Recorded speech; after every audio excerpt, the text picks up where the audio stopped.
Hello everyone. So today's our lecture is chemical regulation of respiration. In last lecture we have discussed about nervous regulation of respiration.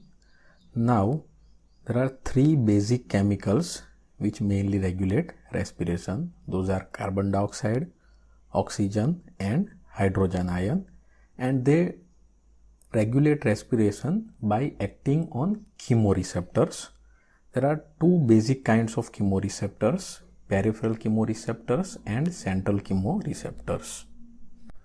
So the central chemoreceptors, they are located bilaterally at the ventral surface of medulla, and they are situated near dorsal respiratory group of neurons. The central chemoreceptors, they are stimulated whenever there is increase in hydrogen ion concentration in CSF. Now hydrogen ion, they actually cannot cross blood-brain barrier. So whenever there is increase in hydrogen ion in blood, it does not have any direct effect on respiration. But what happens over here is that whenever blood partial pressure of carbon dioxide increases, this carbon dioxide, it can easily crosses blood-brain barrier, and over there it associates with water and it forms hydrogen ion and bicarbonate ion. This hydrogen ion, it stimulates central chemoreceptors. So what is the mechanism? Let's revise it one more time. Whenever there is increase of partial pressure of carbon dioxide in our blood, it crosses blood-brain barrier easily and it enters into brain. Over there it will be dissociated into hydrogen ion and bicarbonate ion, and because of this formation of hydrogen ion, there is increase in hydrogen ion concentration into CSF, and this hydrogen ion, it stimulates central chemoreceptors. Then once these central chemoreceptors are stimulated, they in turn stimulates dorsal respiratory group of neuron, which in turn increases ventilation. Now important thing over here is that blood hydrogen ion effect on central chemoreceptor, it is very less, because hydrogen ion, it cannot cross blood-brain barrier easily. So the central chemoreceptors, they gets activated by hydrogen ion, but in order to do that, there has to be increase in level of carbon dioxide. So over here in this image, you can see whenever there is increase in partial pressure of carbon dioxide in blood, it goes into interstitial fluid. From there it can go into CSF very easily by crossing the blood-brain barrier, while hydrogen ion, they are repelled by blood-brain barrier. Once carbon dioxide enters into CSF, it reacts with water and it forms H2CO3, which then dissociated into H plus ion and HCO3 minus ions. These H plus ions, it stimulates central chemoreceptors, which in turn stimulates respiratory center, and that in turn increases ventilation. Next is peripheral chemoreceptors. These peripheral chemoreceptors, they are mainly divided into two parts. First, that is situated near bifurcation of common carotid artery, and they are known as carotid body, and those situated onto arch of aorta, they are known as aortic bodies. Now the carotid body, from there the impulse are carried by 9th cranial nerve to the respiratory center, and from aortic body chemoreceptors, impulses are taken by 10th cranial nerve to the respiratory center. Now if we talk about the structure of this carotid body, then it is made up of type 1 and type 2 glomus cells. Now this carotid body, it is the most vascular structure in the body, because it is situated near carotid artery. So over here vascularity, it is around 2 liters per 100 gram per minute. So we can say that it is always exposed to high arterial partial pressure of oxygen. And type 2 glomus cells, they are supporting cells, and each surrounds 4 to 5 type 1 glomus cells. In this figure, we can see location and structure of carotid bodies and aortic arch. As we discussed, in this structure, they contains type 1 and type 2 cells. Type 1 cells, they are glomus cells, and they are sensitive mainly to hypoxia. Now structure of carotid bodies and aortic bodies, that is more or less same. From here they are taken to signal, they are taken by 9th and 10th cranial nerve to nucleus tractus solitarius, and from there it goes into respiratory centers. Over there they are stimulated and then ventilation is increased.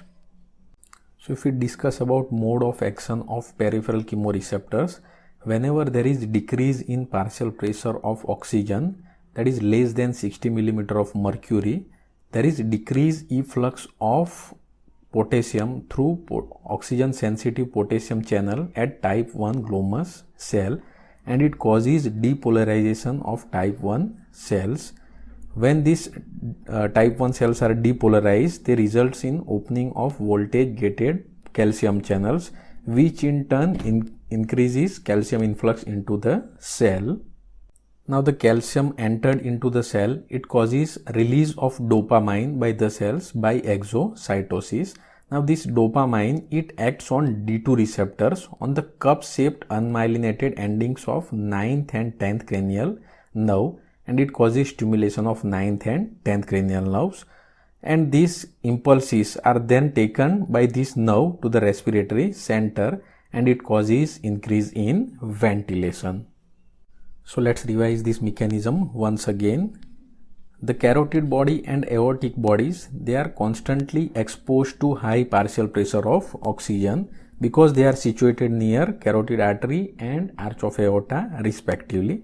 So whenever there is decreased amount of oxygen, the glomus cells present inside these bodies, there is oxygen sensitive potassium channels, and whenever there is decrease in partial pressure of oxygen, these oxygen sensitive potassium channels stop working and there is no more efflux of potassium from inside to the outside of the cell.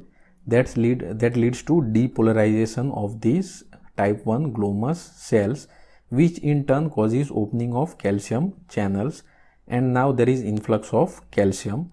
This calcium in turn, it causes fusion of vesicle with the membrane, and there is release of neurotransmitter by exocytosis. This secreted neurotransmitter is dopamine, which in turn activated or stimulates 9th and 10th cranial nerve. From here the impulse are taken to the respiratory centers, and over there which in turn leads to stimulation of ventilation. Important thing to understand is on central chemoreceptor, the primary effect is of hydrogen ion, and that too is effect of increase of partial pressure of carbon dioxide. While on peripheral chemoreceptor, there is main effect of hypoxia, or we can say partial pressure of oxygen, and there is less effect of carbon dioxide and hydrogen ion. Now let's discuss effect of all these three chemicals one by one. We'll start with effect of partial pressure of carbon dioxide.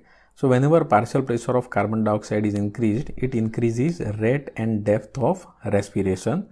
For example, if partial pressure of carbon dioxide is increased from 40 millimeter of mercury to 100 millimeter of mercury, then ventilation is increased by 10 times.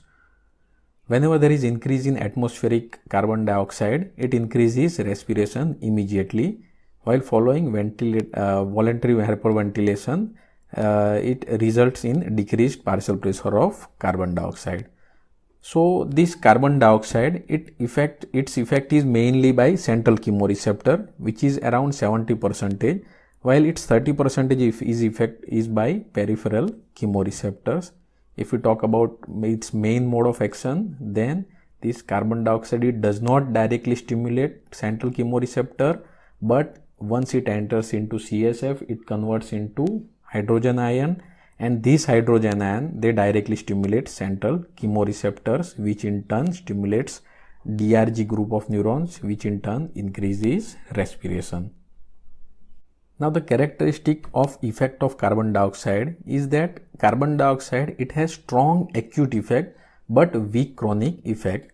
The reason is because kidneys conserves bicarbonate ion, and this bicarbonate ion, they diffuses through blood-brain barrier and it neutralizes hydrogen ion present in CSF. So in 2 days only 20% of effect remains.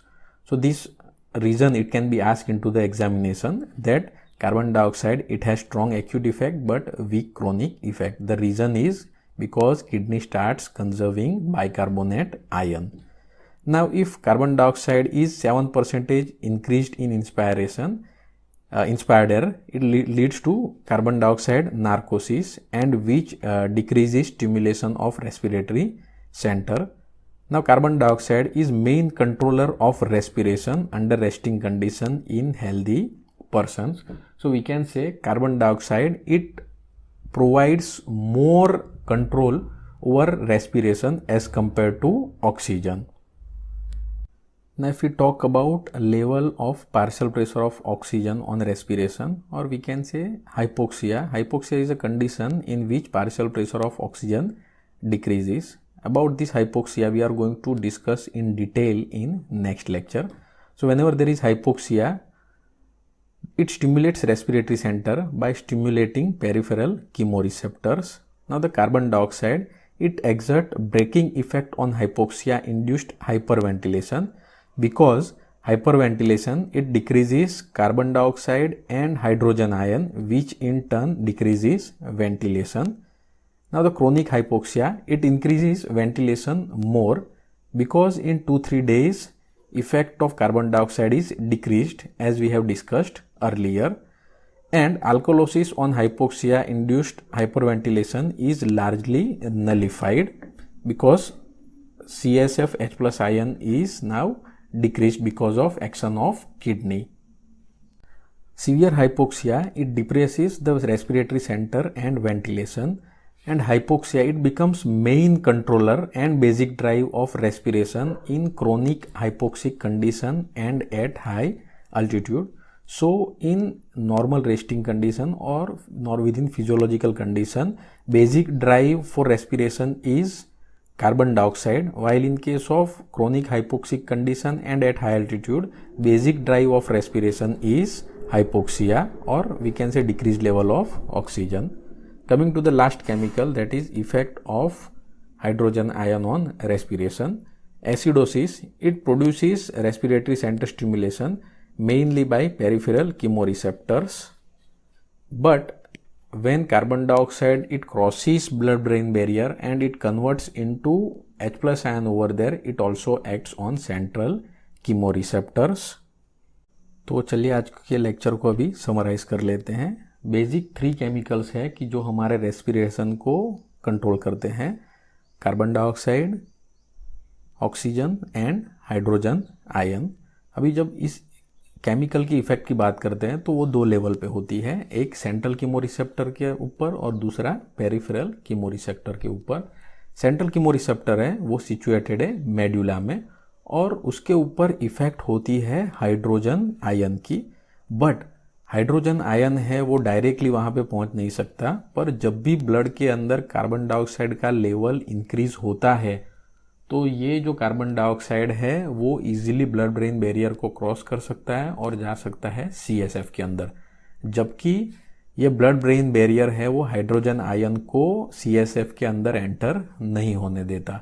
सो जो भी condition के अंदर blood के अंदर carbon dioxide बढ़ता है तो वो क्रॉस करता है और जाता है CSF में, और CSF के अंदर वो डिसोसिएट होता है हाइड्रोजन आयन और बाइकार्बोनेट आयन में.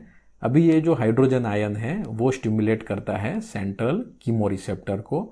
ये central chemoreceptor in turn stimulate करता है dorsal respiratory group of neurons को, विच इन टर्न करता है इंक्रीज वेंटिलेशन.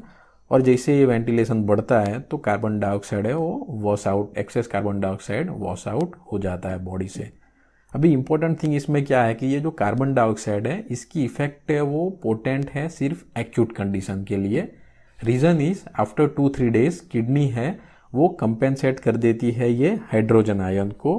कैसे कि वो कंजर्व करती है बाइकार्बोनेट आयन को, और ये बाइकार्बोनेट आयन है वो एंटर होता है ब्लड ब्रेन बैरियर के अंदर और फिर वहाँ से पहुँचता है CSF में, और वहाँ पे वो बाइंड कर देता है हाइड्रोजन आयन के साथ. तो ये हुआ सेंट्रल कीमोरिसेप्टर। अभी अगर हम बात करते हैं पेरिफेरल कीमोरिसेप्टर्स की, तो वो सिचुएटेड है at the common carotid bifurcation of common carotid artery and at the arch of aorta. और उसको जो मेन इफेक्ट होती है वो होती है हाइपोक्सिया की, या तो कह सकते हैं हम जब भी ऑक्सीजन लेवल डिक्रीज होता है तब। ऑफ कोर्स उसके ऊपर partial pressure of carbon dioxide और हाइड्रोजन आयन की भी वीक इफेक्ट होती है, बट पेरिफेरल कीमोरिसेप्टर को मेनली स्टिमुलेट करता है डिक्रीज लेवल ऑफ ऑक्सीजन। सो जैसे ही लेवल ऑक्सीजन का डिक्रीज होता है तो वो स्टिमुलेट करता है पेरिफेरल कीमोरिसेप्टर्स को, which in turn stimulates 9th and 10th cranial nerve. और ये जो 9th and 10th cranial nerve है वो है ग्लोसोफेरेंजियल नर्व और वेगस नर्व। वो जब भी स्टिमुलेट होती है तो वहाँ से इंपल्स लेके जाती है रेस्पिरेटरी सेंटर पे, और respiratory centre in turn increase करता है वेंटिलेशन। तो ये हुआ chemical regulation of respiration. With this we finish our today's lecture.